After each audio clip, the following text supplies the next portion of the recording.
अजीज दोस्तों, अस्सलाम वालेकुम, नमस्ते, Sat Sri Akal, good afternoon.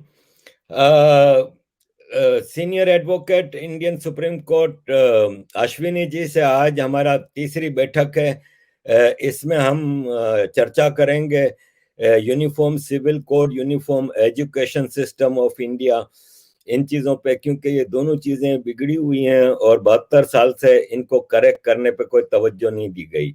Ashwini ji, thank you very much for joining us sir. बहुत बहुत धन्यवाद आरिफ जी, बहुत बहुत धन्यवाद। और सबसे पहला मेरा आपसे सवाल है, यूनिफॉर्म सिविल कोड पे जाने से पहले हम जरा एजुकेशन पे बात कर लें कि मेरे बच्चे जब यहाँ पे स्कूल जाने लगे तो मुझे स्कूल से लेटर आया कि भाई हमारे यहाँ एक सब्जेक्ट होता है रिलीजन। तो हमारे पास एक मुल्ला भी है जो कि इस्लाम पढ़ाता है, एक पादरी भी है जो क्रिश्चियनिटी पढ़ाता है, एक हर धर्म के एक एक वो हैं। तो आप को रिलीजन में क्या इस्लाम में भेजना है अपने बच्चों को? तो मैंने उनको जवाब ये दिया कि भाई मैं अपने बच्चों को अपना इस्लाम खुद सिखाऊंगा और मुझे स्कूल की मदद की जरूरत नहीं, स्कूल उनको एजुकेशन दे, रिलीजन क्या है ये मैं सिखाऊंगा। तो इन्होंने कहा फिर हमारे पास एक सब्जेक्ट है मॉरलिटीज, और फिर उन बच्चों को जो रिलीजन नहीं पढ़ना चाहते हैं उनको मॉरलिटीज में। तो सर हमारे बच्चे तो यहाँ पे सेक्युलरिज्म है, यहाँ पे जो सिस्टम है उसके तहत दुनिया का सारा बच्चा जो यहाँ पे पढ़ता है, चाहे वो चाइनीज है, मुसलमान है, हिंदू है, क्रिश्चियन है, सिख है, वो सब एक ही एजुकेशन हासिल करते हैं। ये भारत में क्या ड्रामा है कि लाखों मदरसे हैं, लाखों हजारों मिशन स्कूल्स हैं। मिशन स्कूल्स में संडे सर्विस भी होती है, क्रिश्चियनिटी की सर्विसेज भी होती हैं, मदरसों में जो पाठ पढ़ाए जाते हैं। मैं खुद मदरसे से निकला हूँ, तो मुझे मदरसे में जो पहली चीज सिखाई गई थी वो ये सिखाई गई थी कि तुम मुसलमान हो और सिर्फ तुम करेक्ट हो और बाकी सब गलत हैं, और उनको सही करना तुम्हारा फर्ज है। ये तुम्हारी ड्यूटी है कि उनको इस्लाम के दायरे में लाओ। ये सुपीरियरिटी कॉम्प्लेक्स लाता है बंदे के अंदर, बचपन से ही जहन में ये डाला जाता है। फिर ये हमें गारंटी दे दी जाती है कि तुमने कलमा पढ़ लिया है, ला इलाहा इल्लल्लाह मुहम्मदुर रसूलुल्लाह, सिर्फ तुम जन्नत में जाओगे। पावे तुम सारी जिंदगी गंदे काम करते रहो लेकिन तुम्हारी जन्नत गारंटीड है। लेकिन अश्विनी जी जो सारे जिंदगी खिदमत करते हैं इंसानियत की, लेकिन चूंकि उन्होंने कलमा नहीं पढ़ा इसलिए वो जन्नत में नहीं जाएंगे। तो ये एजुकेशन हर मदरसे में दी जाती है। फिर उस मदरसे के बच्चे को सिखाया जाता है कि तुम्हारे पड़ोस में जो हिंदू रहता है वो गुमराह है और उसको करेक्ट करना तुम्हारा फर्ज है। ये कड़ी है गजवाए हिंद की, जो कि हमारे जहन में एक कीड़ा डाला जाता है कि हिंदुस्तान को पूरा मंदिरों से पाक करना है, हिंदुओं से अलग करना है। तो सर इसको कैसे करेक्ट किया जाए? किसी सरकार ने आज तक एजुकेशन रिफॉर्म्स की तरफ तवज्जो नहीं दी, क्या करना चाहिए? अरे भाई, आज आपने जो महत्वपूर्ण ये विषय लिया है, मुझे लगता है भारत का सबसे महत्वपूर्ण विषय है और भारत और भारतीयता को बचाने के लिए भी सबसे महत्वपूर्ण है, मानवता को बचाने के लिए भी सबसे महत्वपूर्ण है। और अगर हम संविधान के दायरे में जाके देखें, हमारा संविधान क्या कहता है जरा समझिए। संविधान में आर्टिकल 14 कहता है सब लोग बराबर है। आर्टिकल 15 कहता है कि सरकार किसी से जाति, धर्म, भाषा, क्षेत्र के आधार पर भेदभाव नहीं करेगी। और जो सबसे महत्वपूर्ण है आर्टिकल 16, वो ये कहता है कि नौकरियों में सबको समान अवसर मिलना चाहिए। जिस आप कट्टरवाद चरमपंथ की बात कर रहे हैं, मैं थोड़ा उसमें बाद में आऊंगा, पहले मैं जरा संवैधानिक व्यवस्था आपसे चर्चा करना चाह रहा हूं। जब हमारा संविधान कहता है कि नौकरियों में सबको समान अवसर मिलना चाहिए, तो समान अवसर तो तभी मिलेगा जब समान शिक्षा होगी, जब समान सिलेबस होगा। एक सिलेबस होगा, सबके लिए होगा। भाई चूंकि आपका आईएएस का एक एग्जाम तो एक ही हो रहा है, उसका एक ही पेपर आता है। आईपीएस का एग्जाम एक हो रहा है, एनडीए का एक एग्जाम एक हो रहा है जो सेना में जाने के लिए भर्ती होती है। इंजीनियरिंग का एग्जाम आपका नेशनल लेवल पे एक ही होता है, जेई के थ्रू। मेडिकल में जाने के लिए आपका एक एग्जाम है, नीट के थ्रू। और अब तो रेलवे का एक एग्जाम हो रहा है, बैंक का एक एग्जाम हो रहा है, सारे एक तरीके से सेंट्रलाइज हो चुके। तो जब एग्जाम एक है तो सिलेबस अनेक क्यों? भाई आज आपने मान लीजिए इंजीनियरिंग का, मेडिकल का, आईएएस का, आईपीएस का, क्लैट का, एनडीए का, सारा आपने जो सिलेबस है जो एग्जाम का जो पेपर है, एंट्रेंस का पेपर है, वो आपने सीबीएसई बोर्ड से सेट कर दिया, तो आईसीएसई बोर्ड वाला कैसे उसमें कंप्लीट कर पाएगा? यूपी बोर्ड वाला कैसे कर पाएगा? बिहार बोर्ड वाला कैसे करेगा? बंगाल बोर्ड वाला कैसे करेगा? उड़ीसा बोर्ड वाला कैसे करेगा? कश्मीर बोर्ड वाला कैसे करेगा? क्योंकि वो तो बिल्कुल अलग किताब पढ़ के आया। लेकिन चूंकि कोचिंग माफिया चाहते हैं कि इस देश में वन नेशन वन एजुकेशन ना हो, स्कूल माफिया चाहते हैं कि इस देश में वन नेशन वन करिकुलम ना हो, किताब माफिया चाहते हैं कि पूरे देश की किताब एक ना हो, एनसीईआरटी पूरे देश में ना पढ़ाया जाए। हालांकि एनसीईआरटी में बड़ा झोल, अभी मैं चर्चा करूंगा आपसे। इसके चक्कर में, इन किताब माफियाओं के दबाव में, स्कूल माफियाओं के दबाव में और कोचिंग माफियाओं के दबाव में, भारत में आज तक कभी भी पार्लियामेंट या किसी भी विधानसभा में यूनिफॉर्म एजुकेशन पे चर्चा भी नहीं हुई। बहुत सारे लोग सोचते हैं कि भारत में शराब माफिया बहुत पावरफुल है, बहुत सारे लोग सोचते हैं कि भारत में जो माइनिंग माफिया बड़े पावरफुल है। अरे भाई, जो मेरा एक्सपीरियंस है, मेरा एक्सपीरियंस ये कहता है इस देश में school mafia, education mafia, coaching mafia सबसे पावरफुल। मतलब वो पूरी व्यवस्था भारत में जो संविधान में लिखा हुआ है, सबको समान अवसर मिलना चाहिए, और सबको समान अवसर तब तक नहीं हो सकता जब भारत में one nation one education board नहीं होगा, जब तक भारत में वन नेशन वन करिकुलम नहीं होगा, वन नेशन वन सिलेबस नहीं होगा। 12वीं कम से कम, हम कहते हैं बाकी नहीं, लेकिन 12वीं तक तो यूनिफॉर्म होना ही चाहिए। और हमारे देश में सक्सेसफुली चल भी रहा है। बहुत सारे लोग कहते हैं कैसे हो जाएगा? अरे भैया, चीन का क्षेत्रफल हमसे 3 गुना है, चीन में यूनिफॉर्म एजुकेशन है।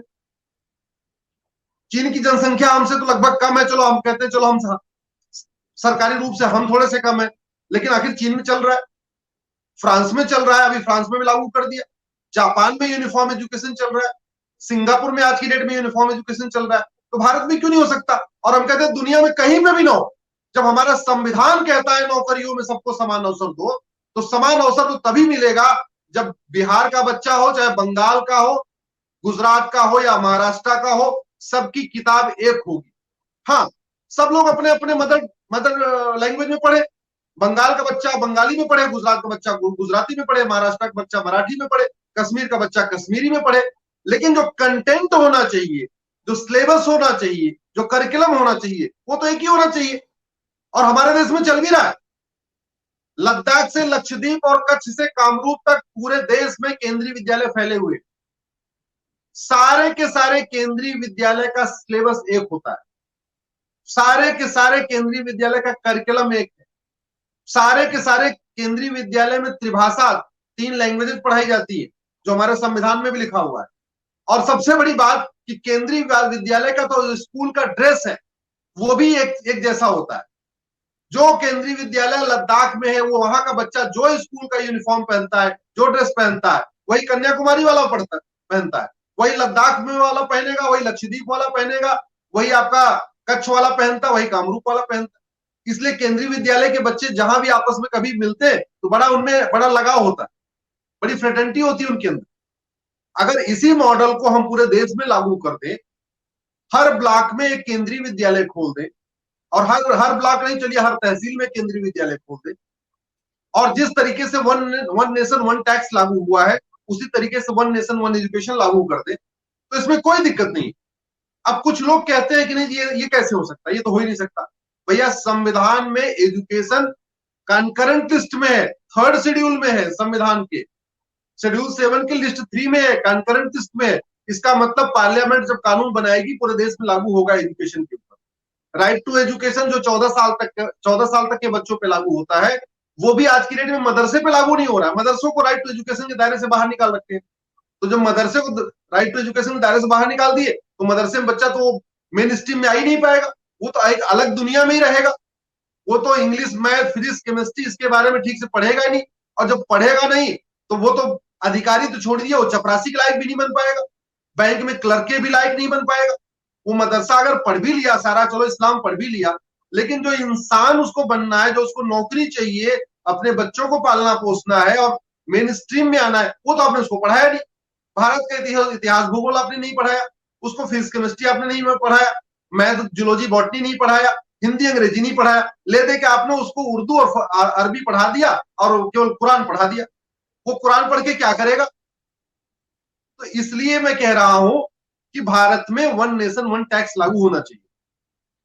और एक बड़ी बात, अरे भाई, वेंकट चलैया कमीशन जो अटल जी ने 1999 में बनाया था, जो मैंने कहा कि दुनिया का सबसे प्रोमिनेंट कमीशन है, 11 उसमें मेंबर थे, 4 जज थे, 2 अटॉर्नी जनरल थे, 2 मेंबर ऑफ पार्लियामेंट थे, अमेरिका में भारत के राजदूत थे आबिद हुसैन, स्टेट्समैन के संपादक थे सीआर ईरानी, सबने मिलकर जब बनाया था, उन्होंने 2002 में एक मॉडल सजेस्ट किया था। उन्होंने कहा था कि आप भारत में एक नेशनल एजुकेशन कमीशन बनाइए या उसका नाम नेशनल एजुकेशन काउंसिल रखिए, जैसे कि आज की डेट में जीएसटी काउंसिल बनी हुई है। जीएसटी काउंसिल आज वन नेशन वन टैक्स लागू हुआ है, उसका इंप्लीमेंटेशन कैसे होता है कि फाइनेंस मिनिस्टर जीएसटी काउंसिल के चेयरमैन है और सारे राज्यों के वित्त मंत्री उस जीएसटी काउंसिल के मेंबर है। उसी पैटर्न पे भारत में एक नेशनल एजुकेशन काउंसिल बन सकती है। एचआरडी मिनिस्टर सेंटर के उसके चेयरमैन बन जाएंगे और सारे राज्यों के शिक्षा मंत्री उसके मेंबर बन जाएंगे। आप हर महीने में सारे शिक्षा मंत्री बैठक करें और बैठक करके ये डिसाइड कर लें, जैसे अभी होता है जीएसटी काउंसिल की बैठक होती है, हर 3 महीने तय करते रहते हैं, नहीं इस पे जीएसटी इतनी लगानी, इस पे जीएसटी इतनी लगानी, इसका घटाना, इसका बढ़ाना, इसका ये करना, इसका ये करना। उसी तरीके से एचआरडी मिनिस्टर के साथ पूरे देश के शिक्षा मंत्री बैठ जाए और उसके बाद तय कर ले क्या पढ़ाना, फिजिक्स में क्या क्या पढ़ाना, केमिस्ट्री में क्या क्या पढ़ाना, मैथ में क्या क्या पढ़ाना, जूलॉजी में क्या पढ़ाना, बॉटनी में क्या पढ़ाना। और एक बात तो बड़ी स्पष्ट है, जो चीज अच्छी है वो सबके लिए अच्छी होगी और जो चीज ठीक नहीं है वो किसी के लिए ठीक नहीं होगी। फिजिक्स का जो चैप्टर अच्छा है वो बच्चा, कश्मीर का बच्चा वही चैप्टर पढ़े और कन्याकुमारी का भी बच्चा वही चैप्टर पढ़े, और जो ठीक नहीं है आज की स्थितियों में वो कोई ना पढ़े। तो इस तरीके से एक जीएसटी नेशनल एजुकेशन काउंसिल बना के जीएसटी काउंसिल की तर्ज पे भारत में one nation one education board, one nation one education लागू किया सकता है। भाई सीबीएसई आईसीएसई नेशनल लेवल पे 2-2 3-3 बोर्ड की जरूरत क्या है? एक बोर्ड बना दीजिए, उसको आप बोर्ड ऑफ इंडिया बना दीजिए, central board of secondary UPSC, या आईसीएससी को सीबीएसई में मर्ज कर दीजिए, खत्म करिए। अगर सीबीएसई चलाना है तो, या कुछ नया नाम दे दीजिए, एक्स वाई जो कुछ करना, नाम देना, नाम कुछ भी दे दीजिए, लेकिन होना चाहिए वो सेंट्रल लेवल पे और स्टेट लेवल के साथ उसका कोऑर्डिनेशन हो गया। तो धीरे धीरे जिस तरीके से सारे टैक्स मर्ज करके एक जीएसटी में आ गए, वैसे सारे एजुकेशन बोर्ड मर्ज करके एक एजुकेशन में आ जाएंगे, जैसे हमारा सेंट्रल लेवल पे होगा। और उसी एजुकेशन में करिकुलम भी एक हो जाएगा।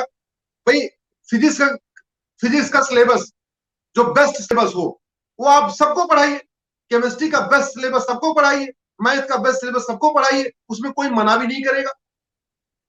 तो Hindi, physics, chemistry, zoology, botany, ये सब तो ऐसे सब्जेक्ट हैं जिसका सिलेबस लद्दाख से लक्षद्वीप, कच्छ से कामरूप तक एक किया जा सकता है, इसमें किसी को आपत्ति भी नहीं होगी।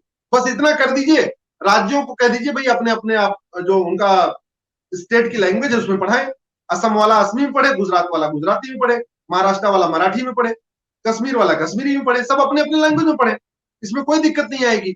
इससे देश की एकता अखंडता मजबूत होगी, इससे भाईचारा बढ़ेगा, इससे जो हमारा कॉन्स्टिट्यूशनल इथोस है कि सबको समान अवसर मिले, वो तभी मिलेगा जब समान शिक्षा लागू हो। इससे जो आर्टिकल 14 कहता है सब में बराबरी का भाव आएगा। अभी क्या होता है कि जो 10,000 रुपए फीस देता है उसका बच्चा अलग किताब पढ़ता है, जो 5,000 रुपए फीस दे रहा है उसका बच्चा अलग किताब पढ़ रहा है, सीबीएसई बोर्ड का बच्चा अलग किताब पढ़ रहा है, आईसीएसई बोर्ड का बच्चा अलग किताब पढ़ रहा है, कॉन्वेंट की मिशनरीज जो स्कूल है उनके बच्चे बिल्कुल अलग किताब पढ़ रहे हैं, मदरसे में क्या पढ़ रहे हैं वो आप खुद जानते हैं, आप तो मदरसे में पढ़ चुके हैं, आपको पता है मदरसे में क्या पढ़ा रहे हैं, मिशनरियों के कॉन्वेंट स्कूल में क्या पढ़ा रहा है ये भी सबको पता है। तो इसलिए चूंकि 18 साल तक बच्चा मेच्योर नहीं होता, 18 साल तक बच्चा एक ग्रोइंग एज होती है, 18 साल तक के बच्चे में इतनी फ्लेक्सिबिलिटी होती है कि वो एक अच्छा नागरिक बन जाए। तो ये सरकार की ड्यूटी है, एक वन नेशन वन एजुकेशन लागू करे, one nation one education board लागू करे, दुनिया भर के जो बोर्ड चल रहे हैं इनको मर्ज करे, पार्लियामेंट एक कानून बनाए, जीएसटी काउंसिल की तर्ज पे एजुकेशन काउंसिल बने, हर महीने बैठक करें शिक्षा मंत्रियों की, और बैठक करके धीरे धीरे ग्रेजुअली, हम कहते हैं एक दिन में नहीं हो जाएगा, एक महीने में नहीं हो जाएगा, एक साल में नहीं हो जाएगा, लेकिन 2 साल 3 साल के अंदर अगर अभी हम शुरुआत कर दें तो 2022 2023 तक तो ऐसी सिचुएशन आ जाएगी कि सब गरीब अमीर, हिंदू मुसलमान, सिख ईसाई Parsi, upper class middle class lower class elite class BPL EWS, सबके बच्चे एक किताब पढ़ेंगे। न किसी में कोई हीन भावना होगी, सब बच्चे एक जैसा महसूस करेंगे, सब बच्चों में भाईचारा आपस का बढ़ेगा, देश की एकता अखंडता मजबूत होगी। ये जो कट्टरवाद फैला रहे हैं मदरसे और कॉन्वेंट स्कूल, चरमपंथ फैला रहे हैं जो मदरसे और कॉन्वेंट स्कूल, उससे छुटकारा मिलेगा। बस बाधा उसमें केवल एक है, जो आप भी सवाल करेंगे और हमारे दर्शक भी सवाल करेंगे। बाधा केवल और केवल तीन माफिया है। मैंने आपसे पहले भी चर्चा किया था, इस भारत की बर्बादी में दो ही कारण है, एक करप्शन, दूसरा पॉपुलेशन एक्सप्लोजन। अगर one nation one education board नहीं लागू हो पा रहा है भारत में, यूनिफॉर्म एजुकेशन लागू नहीं हो पा रहा है, उसका सबसे बड़ा कारण एजुकेशन माफिया है, उसका सबसे बड़ा कारण स्कूल माफिया है, उसका सबसे बड़ा कारण कोचिंग माफिया है, उसका सबसे बड़ा बड़ा कारण पब्लिशर्स हैं, बुक माफिया हैं, जो अलग अलग तरीके की किताबें अपनी बेच के बनाते हैं और 50 रुपए की किताब 500 रुपए में बेचते हैं। सबसे बड़ा कारण वही है। वही नहीं चाहते कि इस देश में एक किताब लागू हो जाए जो पूरे देश में चले, वही नहीं चाहते और चूंकि उनकी सेटिंग है, इतने पावरफुल है, एजुकेशन में भारत में कम से कम लाखों करोड़ का यहाँ पे धंधा चल रहा है भारत के अंदर, तो वो क्या कर रखे हैं कि सेटिंग कर ले रहे, मंत्रियों को पटा ले रहे, सांसदों को पटा ले रहे, सांसद सवाल तक नहीं पूछ रहे डर के मारे। जैसे कोई सांसद सवाल, मतलब कभी कभी एक आध दो सांसदों से मेरी बात हुई, वो कहते हैं कि भैया मैं तो सोचता हूं कि पार्लियामेंट में इस बात पे चर्चा करूं कि यूनिफॉर्म एजुकेशन लागू करो, वन नेशन वन एजुकेशन लागू करो, सीबीएसई आईसीएसई मर्ज करो, तब तक उनके ऊपर इतना दबाव आ जाता है कि वो सवाल तक नहीं पूछते। तो इस देश में अगर यूनिफॉर्म एजुकेशन लागू नहीं हो रहा है, वो उसका सबसे बड़ा कारण है कि माफियाओं का दबाव है। लेकिन मैं तो आरिफ भाई यही कहूंगा, इन माफियाओं के दबाव में अगर जनता भी चुपचाप बैठी रहेगी, जनता भी देखती रहेगी, कॉमन मैन जो यहाँ पर अगर चुपचाप देखता रहेगा, तो देश की बर्बादी फिर होगी, हम सबके सामने ही होगी। 2021 आ चुका है, 25 साल के अंदर 2000 आपका जो है 46-47 आ जाएगा, और 25 साल में अगर हमने यहाँ पे यूनिफॉर्म एजुकेशन सिस्टम लागू नहीं किया, अगर पूरे देश में एक जैसा सिलेबस लागू नहीं किया, चाहे वो सरस्वती शिशु मंदिर हो, चाहे मदरसा हो, चाहे वो कॉन्वेंट स्कूल हो, चाहे प्राइवेट स्कूल हो, चाहे सरकारी स्कूल हो, अगर सब में हमने करिकुलम एक नहीं किया, अलग अलग ये सिस्टम चलता रहा जो अपना अपना सब अपनी अपनी राग अलाप रहे, तो इस देश को बर्बाद होने में कोई नहीं रोक पाएगा। ये देश बर्बाद होगा, अब देखते ही देखते हम सबकी आंखों के सामने बर्बाद हो जाएगा। अश्विनी जी, आपने देखा था कि 2019 के इलेक्शन के बाद इस सरकार ने काफी रिफॉर्म्स किए, जैसे कि आर्टिकल 370 का एब्रोगेशन हुआ, सिटीजन अमेंडमेंट एक्ट हुआ। लोगों की उम्मीदें बहुत बन गई थी और ये डिस्कशन हो रही थी कि अब यूनिफॉर्म सिविल कोड आएगा, कि नेशनल रजिस्टर ऑफ सिटीजन आएगा, और बहुत तेजी से लोग उम्मीद लगा के बैठे थे, लेकिन फिर आया नहीं कुछ भी। ये यूनिफॉर्म सिविल कोड, जैसे हम यहाँ लंदन में रहते हैं, यहाँ पे दूसरी शादी नहीं अलाउड, चाहे आप मुसलमान हैं, चाहे आप काफिर हैं, चाहे आप कुछ भी हैं। इसी तरह जो लॉ है सबके लिए बराबर है। भारत में हम देखते हैं कि एक हिंदू लड़की किसी मुसलमान से शादी करे तो वो उसकी विरासत की हकदार नहीं होती शायद, लेकिन एक मुसलमान लड़की हिंदू से शादी करे तो वो विरासत में हकदार होती है। आपको, अगर आप हिंदू हैं, आपको दूसरी शादी करनी है तो आप मुसलमान हो जाएं, कलमा पढ़ लें, तो 4 शादियां करें आप। ये बनाना रिपब्लिक में तो ऐसा होता है कि भांत भांत के कानून होते हैं। भारत जैसे एक देश में जहां पे दुनिया देखती है डेमोक्रेसी को, दुनिया भारत की तरफ फिलोसॉफी को, हिस्ट्री, हेरिटेज, सब चीजों के लिए देखती है, वहां पे अब तक ये चीजें ना पिछली सरकारों ने किया और इस सरकार ने भी अभी तक कोई ऐसा हिंट नहीं दिया कि वो इसकी तरफ जा रही है। जरूरी नहीं है यूनिफॉर्म सिविल कोड। आरिफ भाई, पहली बात तो ये कि यूनिफॉर्म सिविल कोड हमारे संविधान की आत्मा है। आर्टिकल 44 उसको कहते हैं, जिसको आप यूनिफॉर्म सिविल कोड कहते हैं, हमारे कॉन्स्टिट्यूशन उसको आर्टिकल 44 है। ये हमारे संविधान की आत्मा है। बाबा साहब अम्बेडकर के ये शब्द थे कि समान शिक्षा और समान चिकित्सा, समान नागरिक संहिता। समान शिक्षा, समान चिकित्सा और समान नागरिक संहिता, ये हमारे जो भी सरकार आगे बनेगी पार्लियामेंट में, वो ये जरूर इंश्योर करेंगे। और ये दुर्भाग्य था कि बाबा साहब ने बहुत जल्दी इस्तीफा दे दिया। हालांकि वो दबाव में इस्तीफा दे दिया, वो झेल नहीं पा रहे थे उस समय, जो अपीसमेंट चल रहा था, तुष्टिकरण चल रहा था, झेल नहीं पा रहे थे। नहीं तो शायद अगर वो 5 साल कानून मंत्री रह गए होते तो ये 3 कानून तो बना के जाते। एक यूनिफॉर्म एजुकेशन बना के जाते, यूनिफॉर्म हेल्थ केयर बना के जाते, यूनिफॉर्म सिविल कोड बना के जाते। आज की डेट में जो लोग, मैं बड़ी ईमानदारी से बता रहा हूं, जो लोग यूनिफॉर्म सिविल कोड का समर्थन करते हैं, उसमें भी 90% लोगों को नहीं पता कि यूनिफॉर्म सिविल कोड क्या है।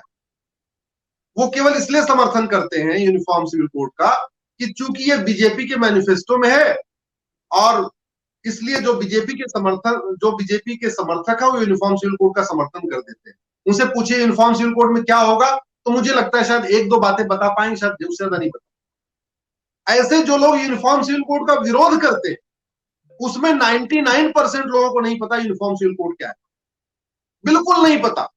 वो केवल इसलिए विरोध करते हैं कि चूंकि ये बीजेपी के मैनिफेस्टो में है और वो बीजेपी को पसंद नहीं करते, इसलिए वो यूनिफॉर्म सिविल कोड का विरोध करते हैं। तो यूनिफॉर्म सिविल कोड एक तरीके से पॉलिटिकल फुटबॉल हो गया। समर्थन करने वालों को भी नहीं पता क्या, विरोध करने वालों को भी नहीं पता क्या, बस जो बीजेपी के सपोर्टर है यूनिफॉर्म सिविल कोड कहते हैं लागू होना चाहिए, जो बीजेपी के विरोधी है वो कहते हैं नहीं लागू। यूनिफॉर्म सिविल कोड को मैं बहुत बेसिक अगर एक आम आदमी की भाषा में बताऊं तो उसमें 5 फिंगर्स है। पहला, देखिए तरह शुरुआत कैसे होती है हमारे, जब हम बड़े होते हैं तो हमारी लाइफ की शुरुआत कैसे होती है, यूनिफॉर्म सिविल कोड वैसे ही होता है। जैसे हम बड़े हो गए तो सबसे पहले हमारी शादी होती है। तो शादी में जो पहली कंडीशन होती है कि हमारी एज क्या हो, लड़के और लड़की की शादी की एज क्या हो। तो यूनिफॉर्म सिविल कोड कहता है यूनिफॉर्म एज ऑफ मैरिज, कि लड़के और लड़की की शादी की उम्र बराबर होनी चाहिए, सबकी बराबर होनी चाहिए। लेकिन भारत में सबकी बराबर नहीं है। भारत में हिंदू और पारसी और ईसाई, इसमें तो लड़के की उम्र 21 साल है मिनिमम शादी की, और लड़की की 18 साल।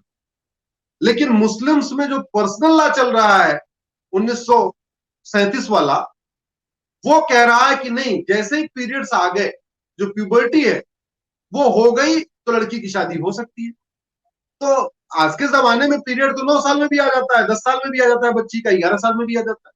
तो इसका मतलब 9 साल, 10 साल या 11 साल में बच्ची की शादी हो सकती है। तो इसलिए मैं कह रहा हूं कि जो सबसे बेसिक रिक्वायरमेंट है, पहली रिक्वायरमेंट है, वो है यूनिफॉर्म सिविल कोड का, कि यूनिफॉर्म एज ऑफ मैरिज हो, लड़के लड़की दोनों की शादी की उम्र बराबर हो।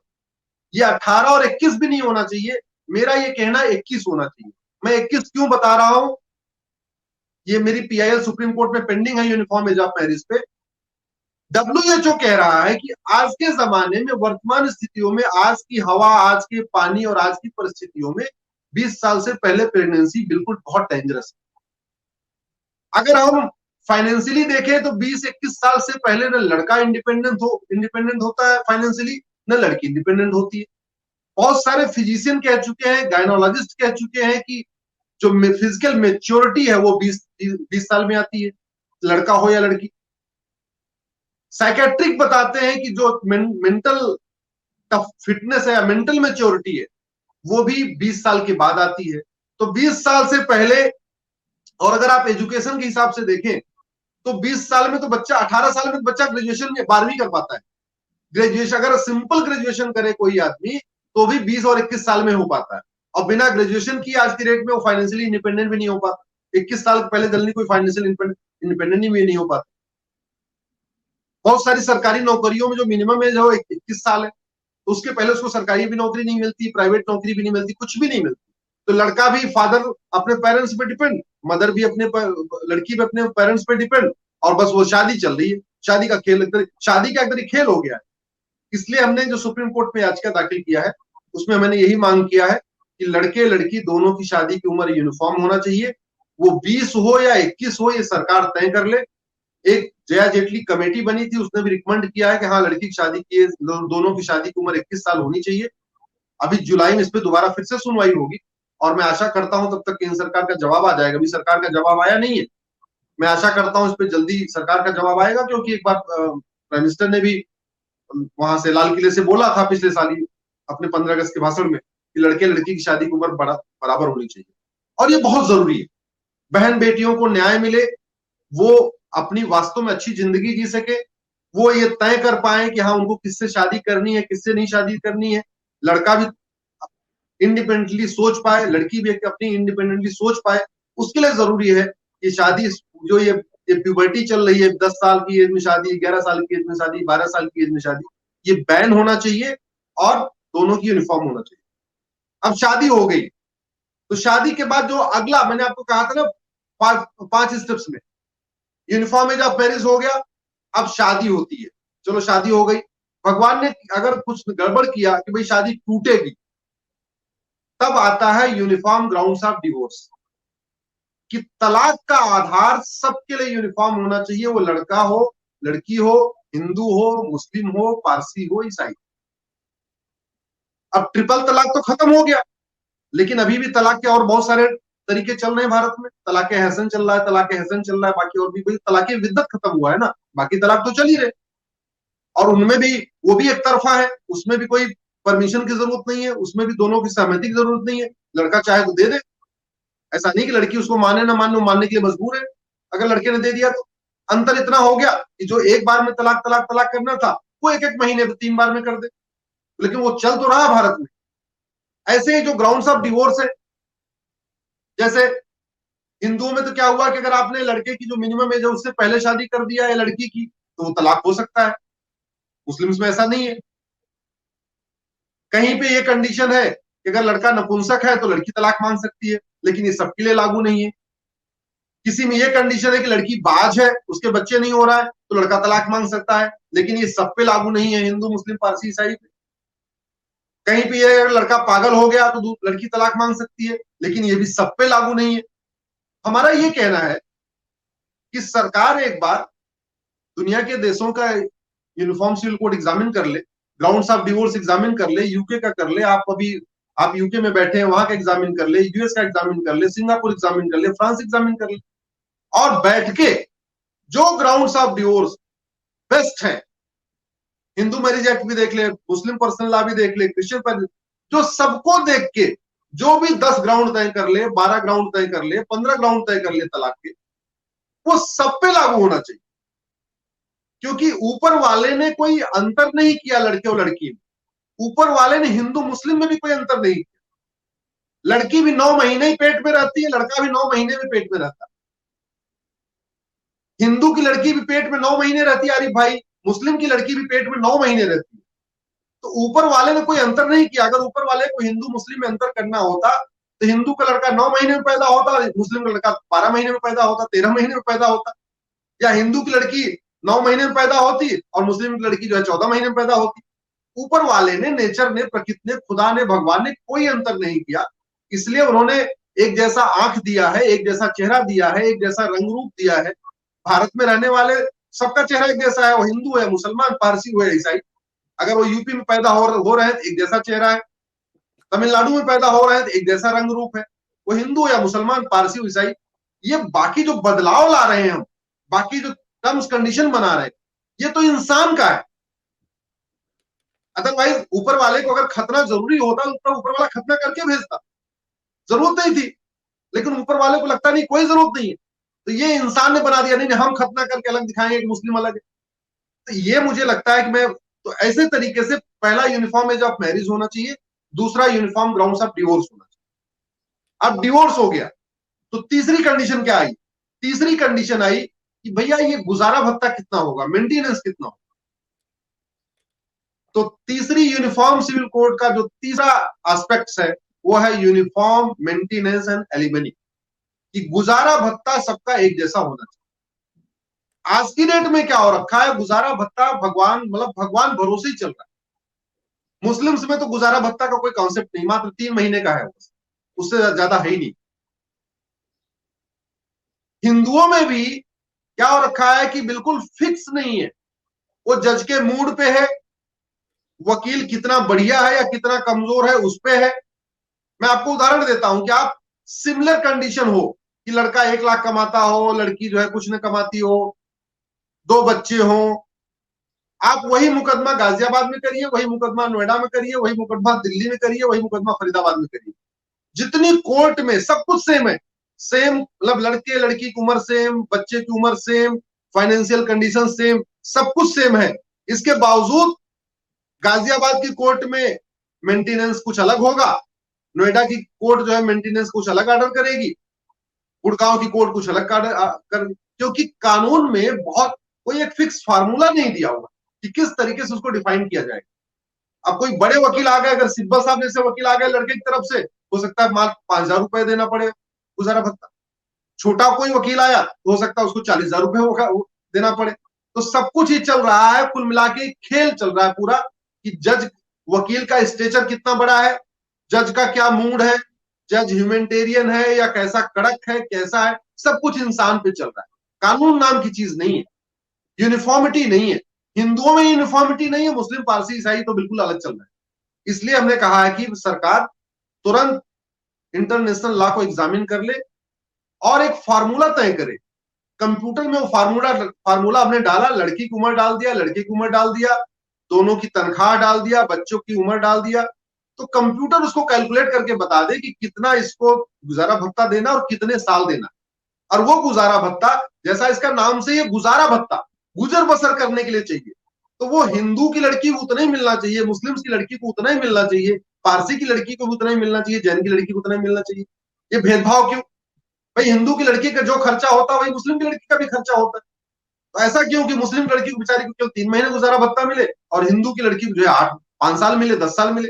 तो ये यूनिफॉर्मिटी बहुत जरूरी है। तो जैसा मैंने कहा कि यूनिफॉर्म सिविल कोड का जो पहला लिंब है यूनिफॉर्म एज ऑफ मैरिज, दूसरा लिंब है यूनिफॉर्म ग्राउंड्स ऑफ डिवोर्स, तीसरा लिंब है uniform maintenance and element.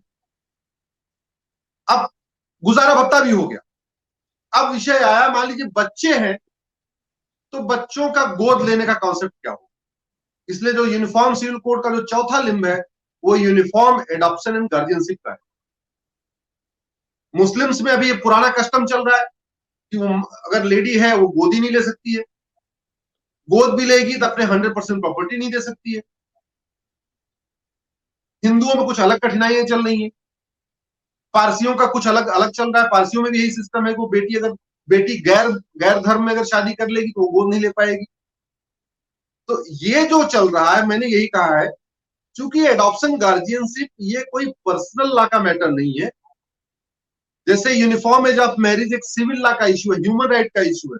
Uniform जो मेंटेनेंस है ये भी ह्यूमन राइट का इशू है। आपका ग्राउंड्स ऑफ डिवोर्स ये भी ह्यूमन राइट का इशू है, पर्सनल लॉ का मैटर नहीं है। इसी तरीके से एडॉप्शन गार्जियनशिप भी ह्यूमन राइट का इशू है, सिविल राइट का इशू है। और ह्यूमन राइट और सिविल राइट ये धर्म के आधार पर अलग अलग नहीं होते हैं किसी भी डेमोक्रेटिक कंट्री। सेकुलर कंट्री में ह्यूमन राइट और सिविल राइट धर्म के आधार पे अलग अलग नहीं होते हैं। हमारे देश में ये धर्म के आधार पे अलग अलग चल रहा है। इसलिए मैं ये कहता हूं यहाँ सेकुलरिज्म है ही नहीं है। वास्तव में ये स्यूडो सेकुलरिज्म चल रहा है। ये वास्तव में देश संविधान से चल ही नहीं रहा है, क्योंकि संविधान का तो मतलब ही होता है संविधान, ऐसा विधान जो सब पे लागू हो। हमारे यहाँ संविधान नहीं है। हमारे हिंदू का अलग विधान चल रहा है, मुस्लिम का अलग विधान चल रहा है, पारसी का अलग विधान चल रहा है, क्रिश्चियन का अलग विधान चल रहा है। तो संविधान किस बात का? संविधान के नाम पे अलग अलग विधान चल रहे हैं यहाँ पे, जबकि संविधान का मतलब होता है संविधान, ऐसा विधान जो सब पे लागू हो। तो इसलिए हमने यूनिफॉर्म सिविल कोड का जो चौथा अपने एस्पेक्ट था यूनिफॉर्म एडॉप्शन गार्जियनशिप, वो भी सुप्रीम कोर्ट में मैंने पीआईएल फाइल किया और भगवान की दया और आप मित्रों की शुभकामनाओं से वो पीआईएल भी मेरी एडमिट हो गई सुप्रीम कोर्ट। जब ये भी एडमिट हो गई, फिर मैंने 5वीं पीआईएल डाली, वो है यूनिफॉर्म सक्सेशन एंड इनहेरिटेंस। जैसा आपने शुरुआत में बताया कि सक्सेशन इनहेरिटेंस ये प्रॉपर्टी का इश्यू बहुत बड़ा है। मुझे जब मैंने पीआईएल फाइल किया और सुप्रीम कोर्ट में एडमिट हुई, तो मेरे पास कश्मीर के अनंतनाग से फोन आया और वो मुस्लिम भाई थे। उन्होंने अपनी तकलीफ बताई। उन्होंने ये बताया कि हमारे जो है मामा नहीं है, मतलब वो उनके मामा नहीं होंगे, और हमारे नाना हमको अपनी प्रॉपर्टी देना चाहते, लेकिन पर्सनल लॉ बीच में आड़े आ रहा है तो अपनी हमें 100% प्रॉपर्टी नहीं दे पा रहे। तो उन्होंने मुझे बधाई दिया कि आपने ये पीआईएल फाइल किया है, हम इसके लिए आपको शुक्रगुजार करने के लिए फोन किए हैं और बड़े मुश्किल से आपका नंबर मिला है और आपने बहुत अच्छी पीआईएल किया है। भारत में यूनिफॉर्म सक्सेशन इनहेरिटेंस तो होने चाहिए। तो सक्सेशन इनहेरिटेंस में भी मुस्लिम्स में अलग अपना हिसाब किताब चल रहा है, हिंदुओं में अलग हिसाब किताब चल रहा है, पारसियों में अलग चल रहा है, क्रिश्चियन में अलग चल रहा है। भाई संपत्ति कितनी मिलेगी, सक्सेशन कैसे होगा, इनहेरिटेंस कितना होगा, ये मैटर कोई पर्सनल लॉ का मैटर नहीं है, ये प्योर सेकुलर मैटर है, ये सिविल राइट का मैटर है, ये ह्यूमन राइट का मैटर है, ये right to life and liberty का मैटर है। तो ऐसे में ये तो फंडामेंटल राइट का इश्यू है, इसको आप कैसे अलग अलग धर्म के आधार पर बांट सकते हैं। वो पिटीशन मैंने फाइल किया सुप्रीम कोर्ट में और माननीय सुप्रीम कोर्ट ने उसको भी एडमिट कर लिया। तो इस समय 5 पीआईएल मेरी सुप्रीम कोर्ट में चल रही है, uniform age of marriage, uniform grounds of divorce, uniform maintenance alimony, uniform succession inheritance और यूनिफॉर्म एडॉप्शन एंड गार्जियनशिप। और इन पांचों को अगर आप एक कर दो, मुट्ठी बना दो, तो आपकी ये यूनिफॉर्म सिविल कोड हो। तो मैंने एक साथ फाइल करने की बजाय इनको टुकड़े टुकड़े में 5 को किया। मैंने सारे यूनिफॉर्म सिविल कोड पहले आपका यूके का पढ़ा, मैंने यूएस का पढ़ा, सिंगापुर का पढ़ा, चाइना का पढ़ा। सारा पढ़ने के बाद मुझे समझ में आया शायद सीधे सीधे यूनिफॉर्म सिविल कोड की मैं पीआईएल फाइल करूंगा, हो सकता है सुप्रीम कोर्ट भी घबरा जाए, एडमिट करने में डर जाए। तो इसलिए मैंने उसको 1 बाय 1 किया और ये ऊपर वाले का आशीर्वाद और जज साहब की मेहरबानी रही, इन्होंने एडमिट किया। ये पांचों पिटीशन अब टैग हो चुकी है एक दूसरे में, एक साथ ही ये पांचों लिस्ट होती हैं। सरकार का हलफनामा अभी तक नहीं आया, उनका काउंटर आ जाए तो पता चले कि सरकार क्या चाहती है। सरकार को विरोध नहीं करना चाहिए, मैं इसलिए कह रहा हूं कि यूनिफॉर्म सिविल कोड का मुद्दा तो 1950 से ही बीजेपी के मैनिफेस्टो में, जब बीजेपी नहीं बनी थी, जब जनसंघ था, तब से यूनिफॉर्म सिविल कोड मैनिफेस्टो में रहा है जनसंघ के। जब बाद में बीजेपी बनी तो बीजेपी के भी मैनिफेस्टो में रहा, अभी 2014 के मैनिफेस्टो में था, 2019 के भी मैनिफेस्टो में था। इसलिए मैं आशा करता हूं कि जल्दी सरकार इस पर अपना जवाब देगी और ये 5 विषयों पे यूनिफॉर्मिटी आ जाएगी। तो फिर थोड़े बहुत चीजें और बचती है यूनिफॉर्म सिविल कोड के लिए, लेकिन सारा वन गो में नहीं हो सकता। कम से कम ये 5 चीजें यूनिफॉर्म हो जाएंगी तो मुझे लगता है देश में बड़ा क्रांतिकारी बदलाव आ जाएगा। ये जो अलगाववादी सोच है कि मैं तो पर्सनल लॉ से चलूंगा, मैं हिंदू लॉ से चलूंगा, मैं इससे चलूंगा, मैं क्रिश्चियन लॉ से चलूंगा, वो सोच खत्म होगी। लोगों के दिमाग में भारतीयता आएगी, एक लोगों का भारतीयकरण होगा। अभी भी लोग यहाँ भारत में रह रहे हैं लेकिन भारत जैसा सोचते नहीं है, वो भारतीय नहीं है। खाते यहाँ का, रहते यहाँ का, पहनते यहाँ का, नौकरी यहाँ करते हैं, लेकिन उनकी सोच एकदम प्योर भारतीय नहीं है, इंसानियत वाली उनकी सोच नहीं है। मतलब कोई मुसलमान बना हुआ है, कोई क्रिश्चियन बना हुआ है, कोई पारसी बना हुआ है, कोई इंसान नहीं बना है। यूनिफॉर्म सिविल कोड आएगा तो लोगों के अंदर एक इंसानियत का भाव आएगा। अच्छा अश्विनी जी, पाकिस्तान में जैसे कि शरिया लॉ है, चलता है, तो मैं किसी का कत्ल कर दूं, मैं खून बहा दे के, देत का एक कानून है कि खून बहा दे के छूट जाता हूं, तो क्या क्रिमिनल लॉ और सिविल लॉ में तो आपने बता दिया कि फर्क है, क्रिमिनल लॉ सबके लिए बराबर है कि भारत में भी क्रिमिनल लॉ फर्क है? क्रिमिनल लॉ में कोई फर्क नहीं है। एक इंडियन पिनल कोड है, वो सब पे लागू होता है, कश्मीर से कन्याकुमारी, कच्छ से कामरूप तक पूरे देश में लागू होती है। इसलिए हमने भी जो मांग किया हुआ है कि भारत में इंडियन पिनल कोड की तर्ज पे एक इंडियन सिविल कोड बनाया जाए। आप उसको यूनिफॉर्म सिविल कोड कह लीजिए, आप उसको कॉमन सिविल कोड कह दीजिए, लेकिन यहाँ पे 2 कानून चाहिए। क्रिमिनल कानून सारे मर्ज करके एक कानून बन जाए, Indian penal code. Civil law से संबंधित जितने भी कानून है सबको मर्ज करके एक बन जाए, इंडियन सिविल कोड। अदालतों में मुकदमों का फैसला जल्दी जल्दी होगा, लोगों को समझ में भी आएगा। अब मान लीजिए अभी एक इंडियन सिविल कोड बन गया, अब आपको ना उसमें मुस्लिम्स का कानून पढ़ना है, ना आपको हिंदू का कानून पढ़ना है, ना उसमें सक्सेशन का अलग से। अभी क्या हो रखा है, सब अभी हिंदुओं में तो एक तरीके से यूनिफॉर्मिटी है, लेकिन हिंदुओं में भी सक्सेशन का अलग कानून, डिवोर्स का अलग कानून, मेंटेनेंस का अलग कानून, सारे अलग अलग चल रहे हैं। तो अगर एक आपका इंडियन सिविल कोड बन गया तो उसको कोई भी व्यक्ति, एक वो वकील नहीं भी है, थोड़ा भी पढ़ा लिखा है, वो अपने घर में रख के पढ़ सकता है, उसको भी समझ में आ जाएगा अच्छा क्या क्या चीज कैसे होनी है, मेंटेनेंस कैसे होगा, एडॉप्शन कैसे होगा, गार्जियनशिप कैसे होगी। अभी तो आदमी इतने कानून है, इतना कानूनों का मकर जाल है कि उसको ढूंढते ढूंढते परेशान हो जाएगा। क्रिमिनल लॉ में भी यही सिचुएशन है। मैं कुछ अभी डेवलप कर रहा हूं, इनफैक्ट मैं पिटीशन अभी मेरी अंडर प्रोसेस चल रही है। अभी भी क्या हो रखा है आरिफ भाई भारत में, प्रिवेंशन ऑफ करप्शन एक्ट, घूसखोरी के लिए अलग कानून, बेनामी प्रॉपर्टी के लिए अलग कानून, मनी लॉन्ड्रिंग के लिए अलग कानून, हवाला के लिए अलग कानून, काला धन रखने का अलग कानून, आय से अधिक संपत्ति का अलग कानून, ठीक है, जमाखोरी का अलग कानून, मिलावटखोरी का अलग कानून, कालाबाजारी का अलग कानून। ये सारे ही अपराध हैं। तो इन सारे अपराधों को एक इंडियन, जो पहले की इंडियन पिनल कोड चल रही है, एक तो वो बेकार हो चुकी है, आउटडेटेड हो चुकी है, आज के जमाने में बेकार है। क्यों ना एक इंडियन पिनल कोड बनाए, उसमें जो नॉर्मल अपराध होते हैं, लाठी डंडा मारपीट करने वाले, चोरी लूट झपटमारी वाले, वो भी उसमें आ जाए, उसी में वो हवाला भी आ जाए, उसी में काला धन भी आ जाए, उसी में बेनामी संपत्ति भी आ जाए, उसी में आयसरी संपत्ति भी आ जाए, जमाखोरी मिलावटखोरी काला बाजारी भी उसी में आ जाए, नशा तस्करी भी उसी में आ जाए, मानव तस्करी भी उसी में आ जाए। अभी तो यहाँ पे जो क्रिमिनल लॉ है वो भी कम से कम 150 चल रही है भारत में। हर हर अपराध का एक अलग कानून चल रहा है, हालांकि लागू सब पे होता है, लेकिन उस सबका अलग अलग चल रहा है। तो जरूरत यह है कि वो कम से कम 100 कानून है टोटल क्रिमिनल लॉ में, उन 100 कानूनों को मर्ज करके एक कानून बनाया जाए, इंडियन पिनल कोड। ऐसे लगभग सिविल राइट से संबंधित, ह्यूमन राइट से संबंधित, फंडामेंटल राइट से संबंधित भी कम से कम यहाँ 100 कानून चल रहे हैं। ह्यूमन राइट लॉ अलग चल रहा है, सिविल राइट के अलग कानून चल रहे हैं, आपका प्रॉपर्टी का अलग चला, दुनिया भर के अलग अलग कानून चल रहे हैं। उसको भी मर्ज करके एक कानून बना दिया जाए, इंडियन सिविल कोड, भारतीय नागरिक संहिता, और वो सब पे लागू हो, हिंदू पे भी लागू हो, मुस्लिम पे भी लागू हो, पारसी पे भी लागू हो, ईसाई पे लागू हो। इससे क्या होगा कि एक तो जो अलगाववाद की भावना है ये कम होगी, मुकदमों का फैसला बहुत जल्दी जल्दी होगा, मुकदमों के जो जजमेंट है उनमें गलती की संभावना बहुत कम होगी, फास्ट जस्टिस होगा, स्पीडी जस्टिस होगा। और जब स्पीडी जस्टिस होगा तो डिफरेंटली, जैसे जैसे आपका स्पीडी जस्टिस होना शुरू होता है, आपके अपराध कम होते चले जाते हैं। आप जितने भी क्रिमिनल एक्ट हैं, जितने भी अपराध हैं, चाहे वो क्रिमिनल के अपराध हैं या सिविल के अपराध हैं, उनको जितने जल्दी जल्दी आप फैसला करोगे, उतने जल्दी उतना ही भारत में अपराध कम होगा।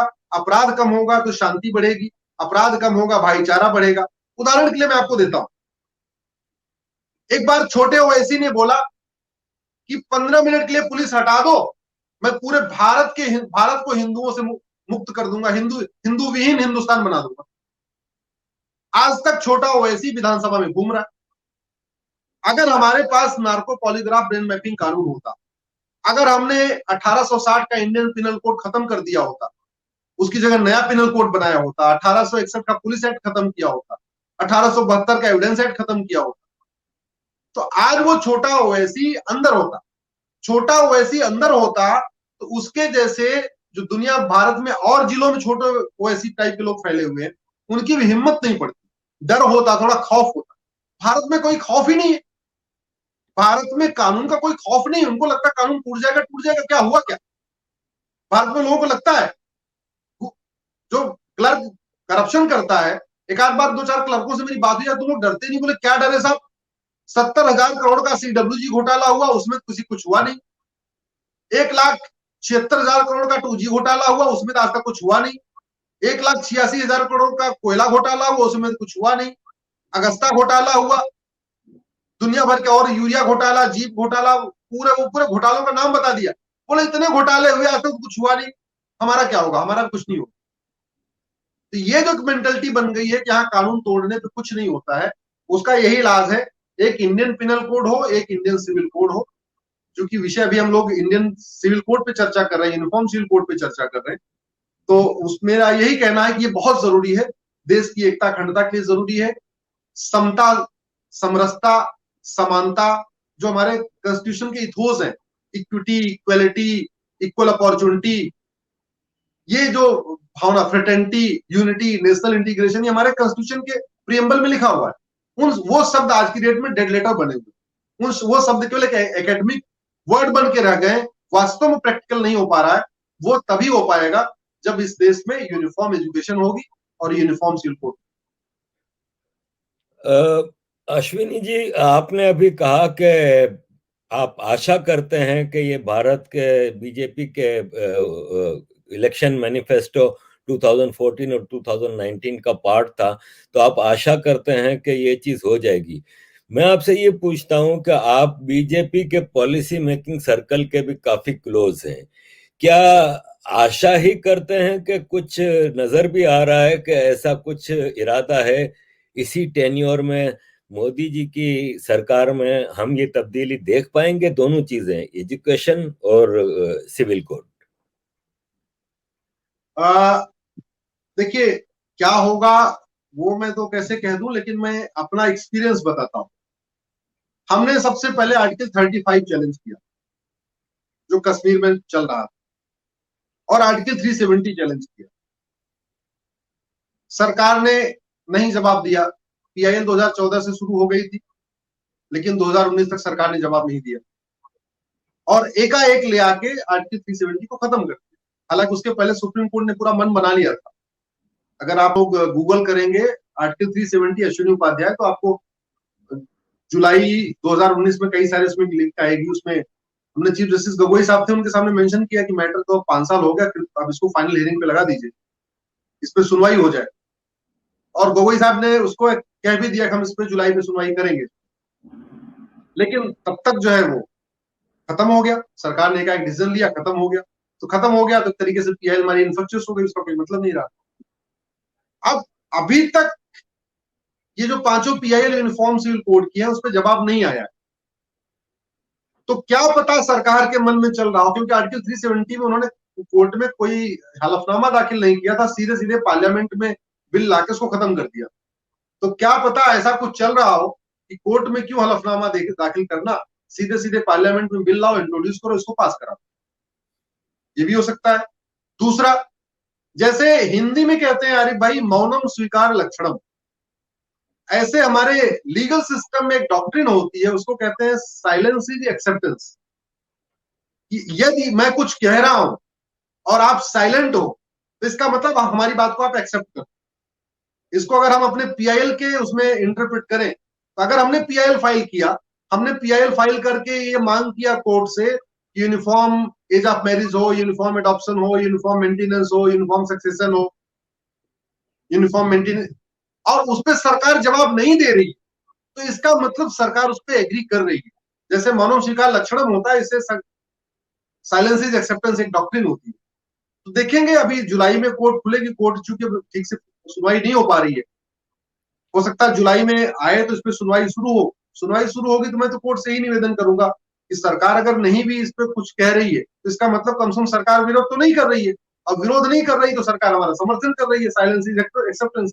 आप इसको फाइनल हियरिंग पे लगाओ, इस पर सुनवाई शुरू करिए। Ashwini ji, uniform civil code के बारे में आपने बड़ी डिटेल में हमें चीजें बताई, इट वाज वेरी इंफॉर्मेटिव, और हम भी आशा करते हैं कि भारत में एक कानून सबके लिए लागू हो जाए, ताकि ये है कि ये जो बनाना रिपब्लिक के सिम्टम्स हैं वो खत्म हो, और भारत एक पोटेंशियल है सुपर पावर बनने के, उसके हर्डल्स, ये जो आप 2 दिन से हमें चीजें बता रहे हैं, ये सारे हर्डल्स हैं, ये खत्म हो। Thank you very much for giving us time. आपके साथ अब चौथा सेशन हम करेंगे national register of citizen. Thank you very much sir.